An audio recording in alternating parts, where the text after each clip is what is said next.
Welcome. You're watching India Today Explains. I'm Akshita Nandagopal, and over the next 30 minutes, we'll break down for you all you need to know about the top stories of the week. We'll tell you what Trump's proposal of a 20-point Gaza peace plan is all about and how both sides seem to be slowly agreeing to US mediation for peace. Also from America, the continued US shutdown and why it's happened. UK Prime Minister Keir Starmer was in India this week, and a big focus was on Indian fugitives in the UK. Does UK law actually shield them? Why is India pursuing this diplomatically? We'll break that all down for you. Also on the show, we tell you what the Tata Trusts tussle is all about. And finally, amid the Kantara craze, what is the Bhuta Kola practice that's shown in the film? Where does it happen? All that and more coming up over the next half hour. So let's get started. US President Donald Trump has unveiled a 20-point plan called the Comprehensive Plan to End the Gaza Conflict. The goal is to stabilize the region, disarm Hamas and rebuild Gaza. We ended the war in Gaza and really, on a much bigger basis, created peace. And I think it's going to be a lasting peace, hopefully an everlasting peace. Peace in the Middle East. We secured the release of all of the remaining hostages, and that'll be a day of joy. I'm going to try and make a trip over. We're going to try and get over there. Israeli Prime Minister Netanyahu has agreed to this plan. Hamas, however, hasn't fully agreed. Hamas at this point has agreed to release the remaining hostages and is seeking more talks on some of the sticking points. But let's break it down for you first, what exactly this 20-point peace plan is. This plan, proposed by President Trump, aims to transform Gaza into a terror-free, peaceful region, focusing on redevelopment for its people. A ceasefire would begin immediately if both sides come together and agree, with Israeli forces withdrawing to enable the release of all hostages within 72 hours in exchange for nearly 2,000 Palestinian prisoners and remains. Now, Hamas members who renounce violence would receive amnesty or safe passage, while immediate humanitarian aid would restore infrastructure and services, and this will be managed by the UN and by neutral agencies. Gaza will be run by a technocratic Palestinian committee under an international board of peace that's led by Donald Trump until the Palestinian Authority is fully ready to govern. A special economic zone will bring investment, will create jobs, militant groups will be kept out, and weapons would be collected under supervision. Regional partners would ensure that all these rules are followed. According to the Gaza plan, there will also be an international stabilization force which will help maintain security and guard borders of Gaza. This plan also encourages interfaith dialogue, rebuilding Gaza, ensuring a push for reforms, paving the way for Palestinian statehood, but also, importantly, US-led peace talks. So what's the response been like? Well, India has supported the Gaza peace plan. Prime Minister Narendra Modi has expressed his support for the framework, calling it a viable path to long-term peace, security and development for both Israelis and Palestinians, while highlighting the importance of the broader West Asian region. Moreover, many Muslim-majority nations, including Saudi Arabia, the UAE, Egypt, Turkey, they've all welcomed the plan. They've emphasized that Palestinians should not be displaced and that humanitarian aid must reach people unhindered, something that the Gaza plan does talk about. But there are challenges. The United Nations, Arab countries and Palestinian Authority are supporting the effort, but not on all points.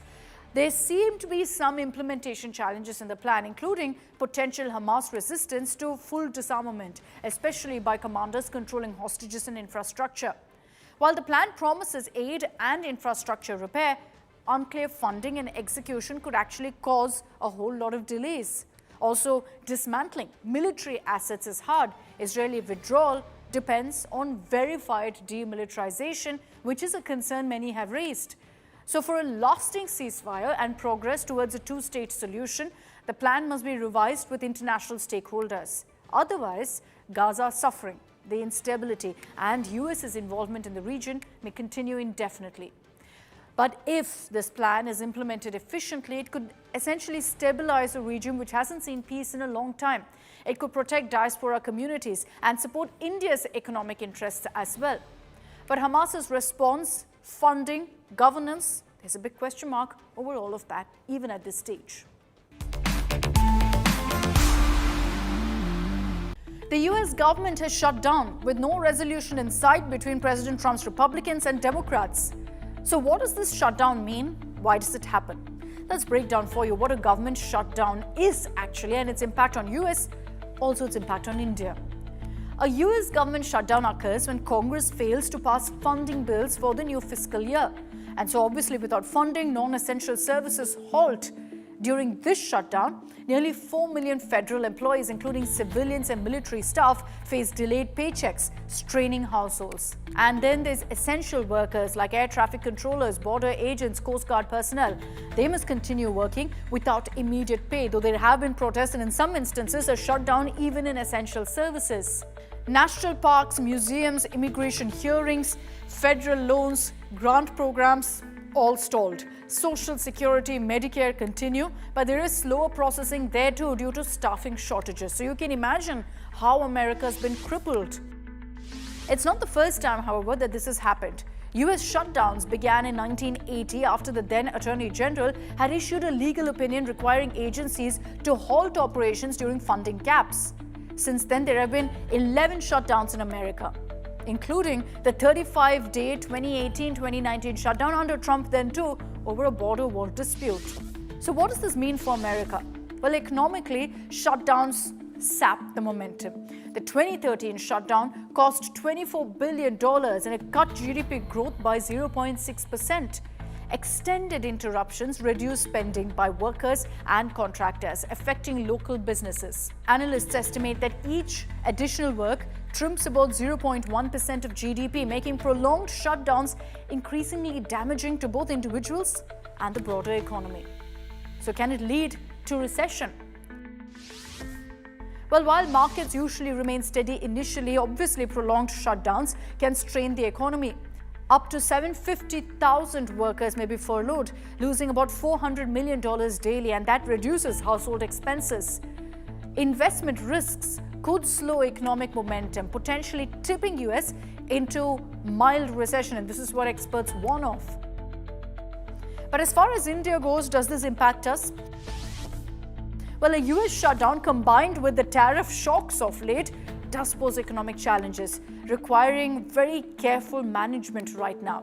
And prolonged US disruptions could weaken investor sentiment, pressure the rupee, influence capital flows and trade, and therefore indirectly affect India's growth outlook. Investors are urged right now to watch US fiscal developments closely, as extended disruptions may shape global market trends and ripple into India's economy as well. So what are we seeing currently? When will the shutdown end? Well, it ends when the Congress passes new funding bills and the President signs them. At this point, President Trump can't do anything on his own. He alone cannot reopen his government. He needs the support of Democrats to do that. One of the biggest talking points of UK Prime Minister Keir Starmer's visit to India and his meet with Prime Minister Modi in Delhi is over Indian fugitives currently in UK. There's been a concerted effort for the last many years to bring back the likes of Nirav Modi and Vijay Mallya from UK to be tried in India for their crimes. And the presence of Nirav Modi and Vijay Mallya in the UK, the delays in their extradition to India, are rooted in a combination of legal safeguards under UK law, international extradition processes, and also strategic legal defenses by the fugitives. First, let's tell you about why both scammers are wanted. Both men fled India after being accused of serious financial fraud. Vijay Mallya is wanted for defaulting on loans worth over 9,000 crore rupees involving Kingfisher Airlines, plus charges of money laundering and financial mismanagement. Nirav Modi is accused in the PNB scam involving fraudulent transactions of over 13,000 crore rupees. So why did both of them choose UK as their place of refuge? Because the United Kingdom is a very clear legal process for extradition, which means fugitives can contest extradition vigorously under due established process. Does that mean UK protects fugitives? Not intentionally, but it prioritizes what it calls as human rights and legal fairness. Extradition from the UK is governed primarily by the UK Extradition Act of 2003 and human rights protections under the European Convention on Human Rights. So legally, even if a UK court approves extradition, the individual can appeal on several grounds: risk of inhumane treatment of torture, lack of a fair trial, and even poor prison conditions in the requesting country. So essentially, the UK doesn't protect fugitives, but it allows them to contest extradition at multiple legal levels. This could be at a magistrate's court, a high court, a Supreme Court, and even a European Court of Human Rights. And that's exactly what Vijay Mallya and Nirav Modi have done too. In the case of Vijay Mallya, a UK court had approved extradition way back in 2019. And yet his extradition has been mysteriously stuck due to what's referred to as confidential legal matters. Maybe it's a pending asylum request or other undisclosed legal loopholes. So India's been pressing the UK for clarity. There's, however, been zero transparency due to privacy and legal confidentiality. And this despite the fact that Mallya has exhausted all of his legal options in the UK. As far as Nirav Modi goes, he's using the same long-winding UK process to stall his extradition. In 2021, a UK court cleared his extradition. He appealed. He cited mental health issues, including a high risk of suicide if extradited. The case is still in the appeal stage because mental health defences are taken very seriously in UK law. But what this all clearly establishes is that extradition from the UK is slow by design to protect individual rights and ensure fair process. Fugitives can prolong the process for years through appeals and legal challenges. India and the UK have an extradition treaty that's been on since 1992. But despite that, only a handful of people have actually been extradited to India. And that's because UK courts have constantly expressed concern about Indian prison conditions and judicial delays. Months after the demise of Ratan Tata, the Tata Group finds itself in the midst of a mega feud that's even led to pleas for government intervention to settle the dispute. Internal divisions in Tata Trusts have threatened to spill over into Tata Sons. But what is this tussle about? Which are the factions involved? 4 trustees are in the middle of an internal governance row at Tata Trusts, which has quickly grabbed eyeballs across the nation. What started as a disagreement over the reappointment of a board member has now turned into a governance tussle. But first, let's tell you about Tata Trusts, shall we? Tata Trusts are a group of charitable foundations that hold a massive 66% stake in Tata Sons. This structure ensures that profits from the Tata Group's companies are channeled into philanthropy, into supporting education, healthcare and rural development. But because of the 66% ownership, Tata Trusts has major influence over Tata Sons board, including the appointment of nominee directors and governance decisions. After Ratan Tata's demise last year, Noel Tata, Ratan Tata's half-brother, was appointed chairman of Tata Trusts. So what's triggered a feud now? Well, after Ratan Tata's death, the trusts passed a rule that any nominee director of Tata Sons who turns 75 must be reappointed annually rather than getting a blanket reappointment. This directly affected a long-standing nominee director, Vijay Singh, who's 77 years old.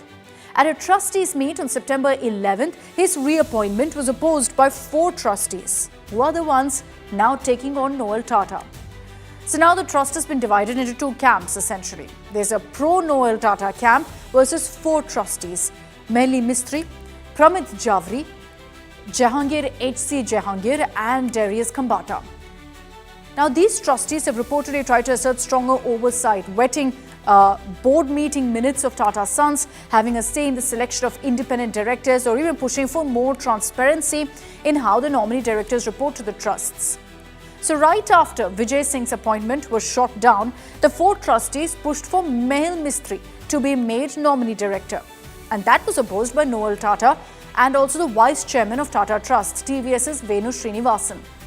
There's also been a tussle over trustee Mehli Mistry's subsequent nomination to the Tata Sons board, which was opposed by Noel Tata. Mehli Mistry's ties with the Shapoorji Pallonji group makes the rift more complex because the Shapoorji Pallonji family has been locked in a legal and financial dispute with Tata Sons since 2016. Interestingly, this isn't the first time we've seen a feud like this play out within the Tata group, and with the same surnames at that.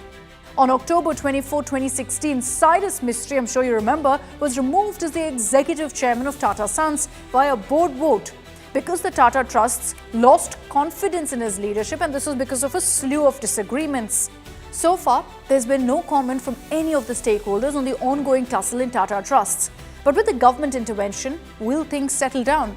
the ongoing internal divisions could affect not only the governance of Tata Trusts, but also the stability of Tata Sons, which sits at the center of India's largest business group with interests in tech, in automobiles, in power and retail. Rishabh Shetty's Kantara Chapter 1 has been a roaring success and many have deemed it a cultural phenomenon. The story is based on the beliefs and practices of Hindus in coastal Karnataka, and there's been so much curiosity now about Bhuta Kolas and the Panjurli deity. The film has put the spotlight on Tulu traditions as the movie's blended folklore, mythology and practices that still very much happen in coastal villages in Karnataka and also in parts of North Kerala. Now let's talk about Bhuta Kola. It's showcased in the film, literally means spirit play in Tulu, and is a ritualistic performance honoring Bhutas, local spirits or deities, who are believed to be protectors of the land, villages and families. Now this practice usually takes place between December and May, and the performer usually is from designated communities in the region, so no, not everyone can become the performer. What you see is, of course, elaborate costumes, face paint. The performer enters a trance-like state believed to be possessed by the deity. The spirit then, through the performer, interacts with the community, giving judgments, blessings or warnings. Now, the world of Bhuta Kola is vast and it's filled with many local spirits, deities, many beliefs. And each of these spirits typically protects a particular village, a clan, a family or region. And each of them has a unique identity, spirit and function. I'm sure you're all familiar with the Panjurli deity since it's prominently shown in Kantara. Panjurli in Tulu means wild boar. It's associated with Lord Vishnu's Varaha avatar. Panjurli is seen as a benevolent yet powerful protector spirit and safeguards agriculture, cattle and villages. So during Bhuta Kola, when Panjurli is invoked, he may resolve disputes, may punish injustice, also blesses the community. Now, a companion spirit or deity with Panjurli is Guliga, depicted usually as a fierce and aggressive spirit. Guliga is seen as a protector of villages and an enforcer of justice. So the Tuluva spirit pantheon is multifaceted and deeply intertwined with local identities. Panjurli is the most famous, widely worshipped. There are many other spirits which also exist, each serving important roles in the spiritual, social and ecological life of the region. There's Bhairava, a powerful guardian spirit often linked to Lord Shiva's fierce form. Kallurti, considered a guardian of women and family, and there are so many more. What I've told you is just a glimpse into the ancient tradition. And in celebrating the intricate relationship between humans, nature and the divine, Kantara honors a legacy that's thrived for centuries. That's all we have time for in this edition of India Today Explains. Thanks very much for tuning in. I'll see you same time next week.